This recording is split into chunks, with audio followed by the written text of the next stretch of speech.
Good morning. I'm pleased to be joined, as always, with Vice Chair Ted Lieu and Democratic National Security Task Force co-chairs, Representatives Jason Crow, Maggie Goodlander, and Derek Tran. Nearly a year after Donald Trump and Republicans came into power, America is less safe and more expensive. While working families across the country struggle to put food on the table and afford health care, Trump is more concerned with inflaming tensions both home and abroad. The question that Americans continue to ask is, how does intervening in foreign countries, threatening military action on NATO allies, or lying about the shooting of an American citizen in Minnesota do anything to bring down costs? It's clear that Donald Trump is unserious about strengthening our economy or making life more affordable for the American people. Meanwhile, Democrats are laser focused on delivering real results for hardworking families here in the United States, and we aren't letting being in the minority stop us. Under Leader Jeffries' leadership, House Democrats have been able to use the few tools that we have at our disposal to take meaningful legislative action. In 2025, Democrats successfully moved 3 discharge petitions forward, restoring federal collective bargaining rights, releasing the Epstein files, and extending the Affordable Care Act tax credits. Let's just stop for a minute and recognize the significance of what that meant for millions of families. But while we continue to get questions about compromises and coming off of our 3 years that we asked for, Democratic leadership and Leader Jeffries decided that we would push this proposal for a 3-year clean extension, and we passed it with strong bipartisan support. People said it couldn't be done, but after months of sounding that alarm, we delivered bipartisan solutions to the House to keep insurance affordable. This won't be the last time that Democrats will work to break through the partisan divide to deliver for our constituents. Now it's up to Leader Thune to join Democrats in sending this legislation to the president's desk so millions of Americans can afford health care in 2026. Next up, Vice Chair Ted Lieu. Thank you, Chairman Aguilar. My prayers go out to Renee Good and to her family and friends. She was a U.S. citizen, a Christian, and a mother of 3. This tragedy was completely preventable. And I asked the federal government to cooperate with local and state officials who are doing investigations. We need to have fair and transparent investigations. And when federal officials do not cooperate with state and local officials in the investigation, it leads American people to think, what are you hiding? Are you covering something up? So for full transparency, we need everyone to cooperate to get to the bottom of what happened. And I also asked ICE leaders and the administration to tone down the rhetoric. ICE Commander Greg Bovino last night made a post that essentially called protesters, quote, cannon fodder. He needs to delete that post, or he needs to resign. The American people are not cannon fodder. We have the absolute First Amendment right to witness what ICE is doing publicly, to film what ICE is doing publicly, to photograph what ICE is doing publicly. We are protected by the Constitution, and if Greg Bovino and the administration doesn't turn on the rhetoric, it's going to cause more people to get killed. Now I'd like to talk about Venezuela. Donald Trump posted that he is the acting president of Venezuela. Now I want to tell you what a great job the acting president of Venezuela is doing, because the U.S. Embassy this weekend literally sent out a warning notice asking all Americans to evacuate immediately because the United States government cannot keep Americans safe in Venezuela. There are roving militias going around trying to find U.S. citizens. And the reason the acting president of Venezuela, Donald Trump, sucks at running Venezuela is because he sucks at running the United States of America. Healthcare costs are skyrocketing, food prices are increasing, and we have energy prices like electricity surging in many places. We asked Donald Trump to be the president of America, not the president of Venezuela. I'm honored today that we are joined by amazing veterans. I happen to be a veteran myself. We've got Derek Tran, Maggie Goodlander, and Jason Crow. I'm honored to introduce Jason Crow, who prior to Congress already served America in so many ways as a combat veteran, earning many recognitions, including the Bronze Star, and he's a great representative from Colorado. Jason? Thank you, Ted. As a 3-time combat veteran, I get pretty damn hot when a 5-time draft dodger like Donald Trump pounds his chest and bangs the war drums in Washington talking about sending boots in the ground. We're not even a year into this administration, and President Trump has bombed 7 countries. He doesn't seem to see a problem that he doesn't think he can bomb his way out of. I learned years ago that when elites like Donald Trump bang the war drums and pound their chests in Washington, D.C., and talk about sending troops into the ground or into combat, he's not talking about his kids. He's not talking about all of his minions' kids. He's talking about kids like me and the people that I grew up in working class areas, rural places around the country that have to pick up rifles, jump into tanks or helicopters and do the thing, and do the tough work. Well, America is over it. America is over the $3 trillion we've spent, the quagmires of failed nation building, the sending of our sons and daughters and brothers and sisters to enrich oil executives. America is over endless adventurism using our military because they want their infrastructure rebuilt, they want quality, affordable health care, they want to be able to afford groceries, they want to be able to afford a home, they want to be able to send their kids to school. Those are the things that we are relentlessly focused on as a Democratic caucus. Now, don't get me wrong. There is a time for strength. There is a time for standing by our allies. And there are certainly times where our military has to go to keep us safe. But what have we accomplished in Venezuela? The Maduro regime remains intact. Sitting here today, 2 weeks after this mission, the Venezuelan people are under more oppression than they were before because of the crackdowns. Americans are at greater risk. The cartels are running rampant and free with no crackdown whatsoever. And the drugs that actually are killing our children, fentanyl and meth, don't even come from Venezuela. They come from other countries. So I want to know how many billions of dollars this administration has spent to remove somebody that Donald Trump simply does not like and put in another dictator that he thinks will do his bidding. I want to know, and the American taxpayers deserve to know, how much time and money has been spent on their behalf. America is over it. We're going to push for war powers reform. We're going to reassert our constitutional authority because it is not just our right, it is our duty to stand in the breach and take the votes and tell any president, Republican or Democrat, that you can't continue to send our men and women around the world into harm's way without a debate and vote in this body. So with that, it is my pleasure to introduce one of our most stellar members, Navy veteran, close personal friend, a servant leadership from the state of New Hampshire, Maggie Goodlander. Well, thank you, Congressman Crow. Thank you, Chairman Aguilar, Vice Chair Liu. My grandfather used to talk about the 6 Ps. Prior planning prevents piss-poor performance. Those are important.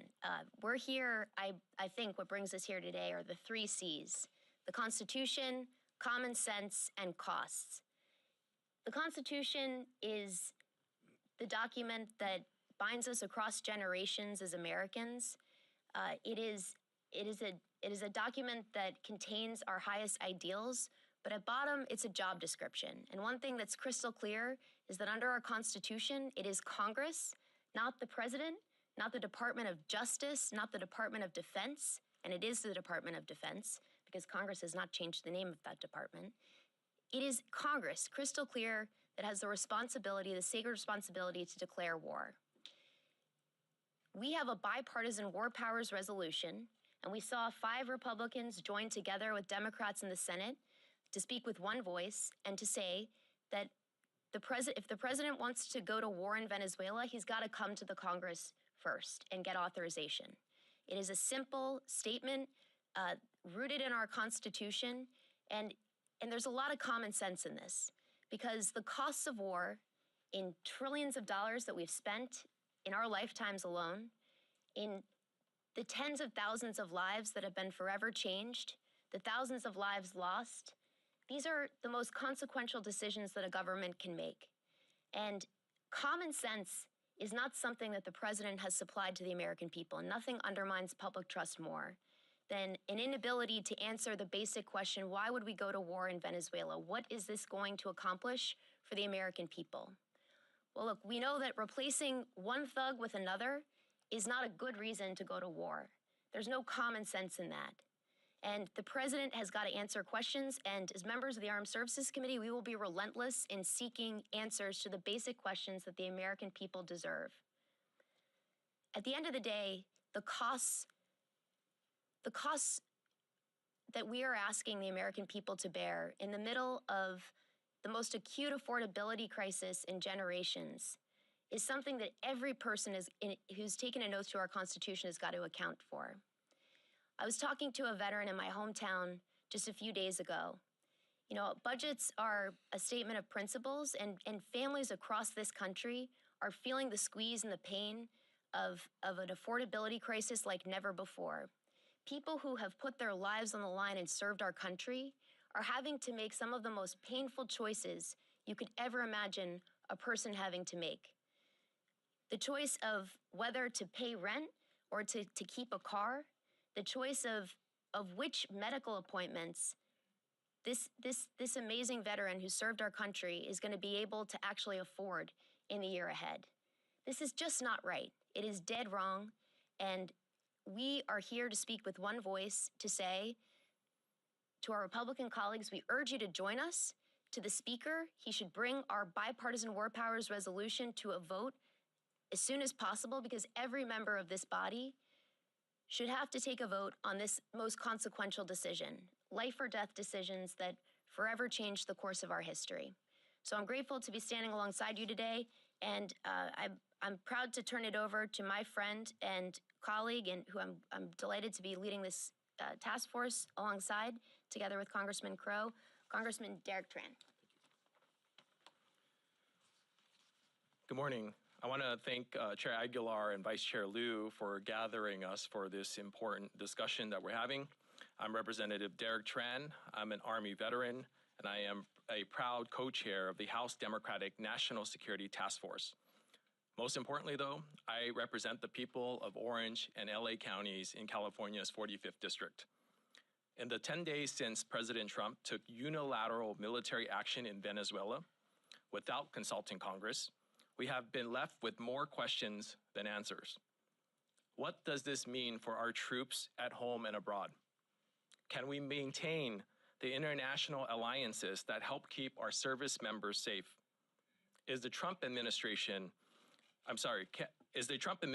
more concerned with the needs of oil companies than the American people?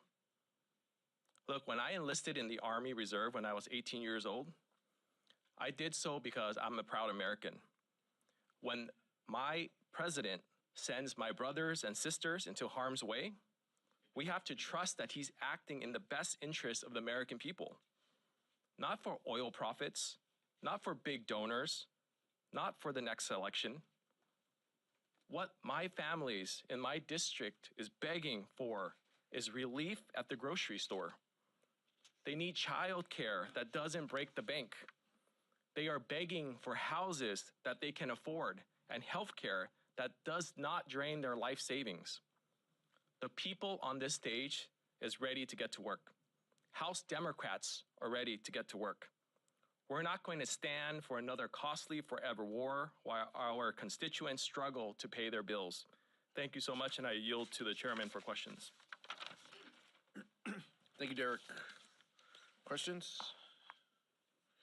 Nick? I want to ask about DHS funding. What is the posture of the caucus now towards a year-long CR on DHS funding versus, putting conditions somehow through negotiation? Well, we like passing appropriations bills, but the appropriations bills have to be fair. They have to have reasonable allocations. Democrats put additional language forward to our colleagues on the other side of the aisle. It's not language that they could support, and so ultimately the Homeland bill fell out of the package that we have in front of us this week. We want accountability and oversight. I know Donald Trump and Kristi Noem and their friends do not want accountability and oversight, but House Democrats want accountability and oversight to ICE. They should have to notify Congress. They should have to come to Congress. They should have to continue to testify to Congress as to what they are doing. But more importantly, they need to look out for the American people. Right now, they are terrorizing people in the streets of this country. They are hurting innocent individuals. They are detaining U.S. citizens. They are killing people. That's what House Democrats want answers to. And if DHS isn't willing to provide those answers, Democrats will continue to use every tool we can in order to push for them. So it is not part of the package. It could be in front of us in future packages. That's a decision for Rosa DeLauro and Tom Cole. Michael. Thank you, Mr. Chair. President Trump will be in Detroit today, speaking on the economy. I wanted to get your reaction to the fact that he's now kind of turning his attention away from all of the international affairs that he's been focused on for most of the last year, and will now be trying to focus on the economy and put forward a lot of affordability proposals that he believes will help Republicans as you all head into the midterms. Yeah, I think we'll see, Michael. He tends to distract himself when he starts talking about affordability. But if he wants to talk about how we lower the costs that people face, whether that's credit costs or housing costs, Democrats are all ears.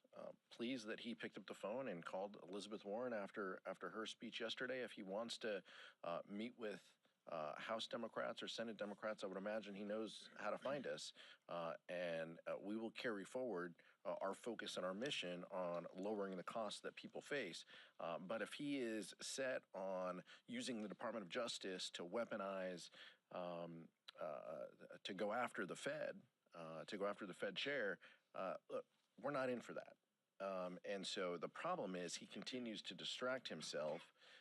And we'll see what this speech is about. It is likely a speech about affordability, and then who knows what he says or posts once he gets back on Air Force One. That uncertainty is what's wrong for the American people. That uncertainty means we aren't talking about affordability. We aren't talking about real solutions, and that's the concern that House Democrats have. Sure. Vice Chair. Donald Trump lies all the time. He just recently said he doesn't remember saying he was going to give $2,000 stimulus checks to all Americans, which he did say, by the way. Now he's backtracking on that. And then he's going to go to Detroit. I don't know why we would take what he says seriously, because it's his policies that are jacking up prices. His tariffs have increased the prices on cars. His tariffs have increased the prices on food. His tariffs have increased the prices on a number of items people brought during the holidays. So unless he reverses his policies, these prices are going to keep on increasing and increasing and increasing, and his focus is elsewhere as acting president of Venezuela. Questions?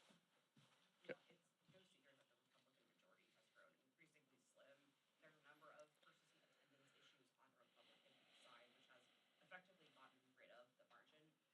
What's the Democrat strategy, or is there one, to ensure full attendance on every single vote to maybe take advantage of this? Our strategy is simple. Show up and vote if it can help the American public. We talk about it, every day in every meeting, and pleased that House Democrats showed up. 213 House Democrats showed up last week to lower the health care costs for the American people. It's those types of wins that are so beneficial to lower the costs, as the Vice Chair said, that people face. It's up to Republicans as to whether they want to work with us or not. 17 Republicans joined those efforts in that discharge petition. But we're going to keep showing up and coming to work, and that's what we'll continue to stress to our colleagues. Today, the Clintons announced that they will not be following the subpoena with the House Oversight Committee. What is the caucus's reaction to the Clintons' decision, and what's the path going forward? I don't think there's any oversight, Democrats here, but that's a decision that obviously we just saw. Republicans continue to distract from the American people. They continue to want to focus on what doesn't matter. This is the same group that said for months they didn't want to release the Epstein files and that nothing was there. And so now they want to embrace this and score political points with testimony. That's a decision for the Clintons to make. But House Democrats are focused on, one, the administration carrying out the law to release the Epstein files, no matter what they say or who they name. But scoring political points and bringing people in for testimony, that's just something that House Republicans want to do to take our eye off the ball, take the American people's eye off the ball. On the congressional stock trading ban, obviously it's getting a markup tomorrow. I know that there are a number of members in your caucus who are very disappointed that it's not as robust as the bipartisan ones that they agreed to. However, Republicans are arguing that at least it is something. Do you have a sense on whether are you encouraging Democrats to vote for this? Is this being whipped at all? Did it come up in conference today? Didn't come up today. This is obviously something that's coming before the House Administration Committee. We will follow the guidance and follow closely the questions that are asked in the markup from House Administration Democrats. We were serious about stamping out corruption in Congress. There are Republicans in Congress who are trading stocks on health care while they're voting to cut health care. These are things that the American people feel are shameful and awful and everything that's wrong with this institution. And I don't know if additional disclosure is enough. But we will look at the package. We will judge it on its merits. We will look at the questions and the amendments that are offered within committee. And as a caucus at that point, we will have a discussion as to where we go. We're a little early in that process, but count me in that category that is that wishes that it would have been a more robust package. But we'll see what emerges out of committee. The president has just said that help is coming to Iran. How worried are you that we're about to see another military intervention without congressional oversight? And what do you say to the Iranian people who want America to intervene? I'll ask Vice Chair and maybe Representative Crow to also chime in. The people of Iran are bravely standing up and speaking out against this brutal regime, but the president does not have the authority to go in, and this is part of this pattern. We don't know if this post is policy, but it's something that all of us are very mindful of, and we want the people of Iran to be safe. We don't want people exercising their opinions to die in the streets, but the president needs to consult with Congress on actions that involve the United States military. I agree with Chairman Aguilar. We should absolutely support the people of Iran. They are fighting back against a brutal regime that has repressed them. It's killed them. This regime is now experiencing what happens when you're authoritarian and repressive. The people are going to rise up, and we should do everything we can. Now, if the president wants to use military force, that under our Constitution, that requires authorization from Congress. And I'm sure Congress is happy to have that debate, but you got to have that debate. You can't just use military force without congressional authorization. Well, we completely stand with the people of Iran who are yearning for freedom and democracy. I mean, they are victims of this oppressive, violent regime. There are many ways for us to support the Iranian people short of military action, because it's not in America's best interest to start a war with Iran. In fact, it's not even in the Iranian people's best interest for the United States to go to war with Iran. It is highly unfortunate, though, that the Trump administration and Donald Trump have spent the last year dismantling many of the tools and the agencies and the departments and the things that we have at our disposal to support the Iranian people and the people around the world who are in exactly this type of situation. Like U.S. aid, like our communications capabilities, so many of the tools, the soft power tools of the United States government that we would use to support people who are yearning for freedom and democracy have been dismantled and gutted by this administration. That said, there are still mechanisms to support short of war, and this is exactly the point why we're standing here, is we don't believe that this administration or any administration should start a war with a foreign country unless this body debates it and votes on it. That's exactly why for 20 years we spent trillions of dollars and thousands of American lives and failed in nation building, and it ended poorly, right? So support the Iranian people, do so with the tools that we have available, but military conflict would not serve the interests of the Iranian people or the American people. Back. Yep.